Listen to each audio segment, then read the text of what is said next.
وَرَدَّ اللَّهُ الَّذِينَ كَفَرُوا بِغَيْظِهِمْ، اور اللہ نے کافروں کو ان کے دلوں کی جلن کے ساتھ پلٹایا، یعنی قریش، غطفان وغیرہ کے لشکروں کو غزوہ احزاب، غزوہ خندق سے اللہ تعالیٰ نے اس طرح پلٹایا کہ ان کے دلوں میں جلن تھی، افسوس تھا، لم ینالو خیرن، کہ کچھ بھلا نہ پایا، ناکام نامراد واپس ہوئے۔ وَكَفَى اللَّهُ الْمُؤْمِنِينَ الْقِتَالَ، اور اللہ نے مسلمانوں کو لڑائی کی کفایت دی کہ دشمن فرشتوں کی تکبیروں اور ہوا کی سختیوں سے بھاگ نکلے۔ وَكَانَ اللَّهُ قَوِيًّا عَزِيزًا، اور اللہ زبردست عزت والا ہے۔ اب یہاں پر جو اگلی آیت کریمہ ہے، قبیلہ بنو قریظہ کا ذکر ہے۔ قبیلہ بنو قریظہ کا نبی اکرم صلی اللہ علیہ وسلم سے معاہدہ تھا کہ وہ دشمن کی مدد نہیں کریں گے، مسلمانوں کے خلاف تلوار نہیں اٹھائیں گے۔ لیکن جب کفار نے مدینہ منورہ کو گھیر لیا تو پہلی بات تو یہ ہے کہ اس سازش میں قبیلہ بنو قریظہ بھی شریک تھے۔ دوسرا یہ کہ جب یہ دیکھا کہ مسلمان پریشان ہیں، چاروں طرف سے کافروں نے گھیر لیا ہے، تو قبیلہ بنو قریظہ نے معاہدہ توڑ دیا اور اعلان جنگ کر دیا، اور یہ مدینہ شریف کے اندر تھے، اور ان کے لوگ اسلحے سے لیس ہو گئے۔ اب مسلمانوں کے لیے اور پریشانی ہوئی کہ کافروں کا بھی مقابلہ کرنا ہے اور مدینہ منورہ کے اندر ہی قبیلہ موجود ہے، تو دونوں طرف کے حملوں سے مسلمانوں کو بچنا ہے۔ لیکن اللہ تبارک و تعالی نے قبیلہ بنو قریظہ پر رعب طاری کر دیا، وہ اپنے قلعے سے باہر نہ نکل سکے، اور وہاں آندھی چلی اور کفار بھاگ گئے۔ جب کافر بھاگ گئے تو اس موقع پر یہ آیت کریمہ نازل ہوئی، وَأَنزَلَ الَّذِينَ ظَاهَرُوهُم مِّنْ أَهْلِ الْكِتَابِ مِنْ صَيَاصِيهِمْ، اور جن اہل کتاب نے کافروں کی مدد کی تھی انہیں ان کے قلعوں سے اللہ نے اتارا۔ اس میں غزوہ بنی قریظہ کا بیان ہے۔ یہ ذی قعدہ کے آخر میں سن 4 یا 5 ہجری میں ہوا، جب غزوہ خندق میں رات کو مخالفین کے لشکر بھاگ گئے، جس کا ابھی ذکر گزرا۔ اس رات کی صبح کو رسول کریم صلی اللہ علیہ وسلم اور صحابہ کرام مدینہ طیبہ میں تشریف لائے اور ہتھیار اتار دیے۔ اس دن ظہر کے وقت جب سید عالم صلی اللہ علیہ وآلہ وسلم کا سر مبارک دھویا جا رہا تھا، جبریل امین حاضر ہوئے۔ انہوں نے عرض کیا کہ حضور صلی اللہ علیہ وآلہ وسلم نے ہتھیار رکھ دیے، فرشتوں نے 40 دن سے ہتھیار نہیں رکھے ہیں۔ اللہ تعالیٰ آپ کو بنی قریظہ کی طرف جانے کا حکم فرماتا ہے۔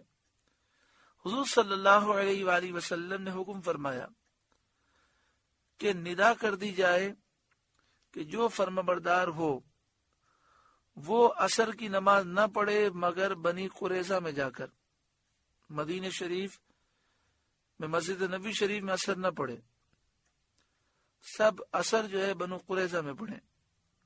حضور صلی اللہ علیہ وآلہ وسلم یہ فرما کر روانہ ہو گئے۔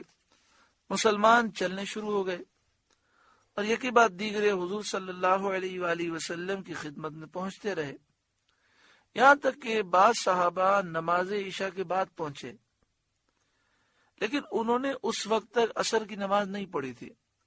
اللہ اکبر!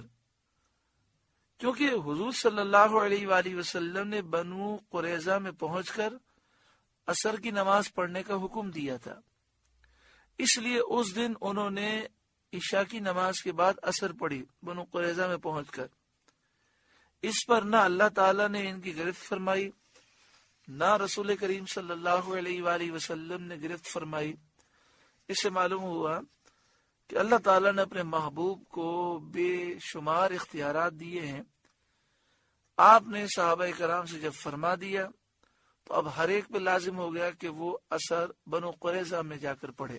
تو جو عشاء کے بعد پہنچے ہیں انہوں نے عشاء کے بعد اس دن عصر پڑھی اور ان پر کوئی سختی نہیں کی گئی، نہ ان کی مذمت کی گئی۔ لشکر اسلام نے 25 دن تک بنو قریظہ کا محاصرہ کیا، اس سے وہ تنگ آ گئے اور اللہ تعالیٰ نے ان کے دلوں میں رعب ڈالا۔ رسول کریم صلی اللہ علیہ وآلہ وسلم نے ان سے فرمایا کہ تم میرے حکم پر قلعوں سے اترو گے؟ انہوں نے انکار کیا، تو فرمایا کیا قبیلہ اوس کے سردار سعد بن معاذ کے حکم پر اترو گے؟ اس پر وہ راضی ہو گئے۔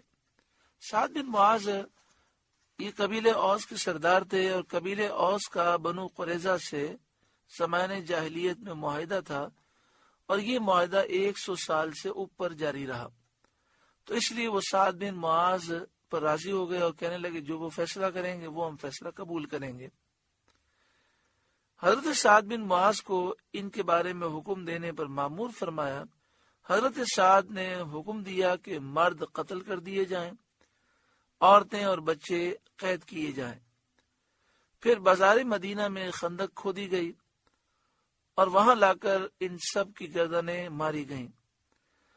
ان لوگوں میں قبیلہ بنی نودیر کا سردار حیی بن اخطب اور بنو قریظہ کا سردار کعب بن اسد بھی تھا، اسے بھی قتل کیا گیا، اور یہ لوگ 600 یا 700 جوان تھے جو گردنیں کاٹ کر خندق میں ڈال دیے گئے۔ وَأَنزَلَ الَّذِينَ ظَاهَرُوهُم مِّنْ أَهْلِ الْكِتَابِ مِنْ صَيَاصِيهِمْ، اور جن اہل کتاب نے ان کی مدد کی تھی انہیں ان کے قلعوں سے اتارا۔ وَقَذَفَ فِي قُلُوبِهِمُ الرُّعْبَ، اور ان کے دلوں میں رعب ڈالا۔ فَرِيقًا تَقْتُلُونَ، ان میں ایک گروہ کو تم قتل کرتے ہو، یعنی مقاتلین کو جو مرد تھے، جو مسلمانوں پر حملہ کرنے والے تھے، انہیں تم قتل کرتے ہو۔ وَتَأْسِرُونَ فَرِيقًا، اور ایک گروہ کو قید کرتے ہو، یعنی عورتوں اور بچوں کو۔ وَأَوْرَثَكُمْ أَرْضَهُمْ وَدِيَارَهُمْ وَأَمْوَالَهُمْ، اور ہم نے تمہارے ہاتھ لگائے ان کی زمین اور ان کے مکان اور ان کے مال، یعنی تمہیں ان کی زمین بھی دی، ان کے مکان بھی دیے، ان کے مال بھی دیے، یعنی نقد اور سامان اور مویشی سب مسلمانوں کے قبضے میں آئے۔ وَأَرْضًا لَّمْ تَطَئُوهَا، اور وہ زمین جس پر تم نے ابھی قدم نہیں رکھا ہے وہ بھی اللہ تعالیٰ نے عطا فرمائی۔ اس زمین سے مراد خیبر ہے کہ فتح قریظہ کے بعد مسلمانوں نے خیبر پر حملہ کیا اور اللہ تعالیٰ نے خیبر میں فتح عطا فرمائی اور خیبر مسلمانوں کے قبضے میں آیا۔ بعض مفسرین نے فرمایا ہر وہ زمین مراد ہے جو قیامت تک فتح ہو کر مسلمانوں کے قبضے میں آنے والی ہے۔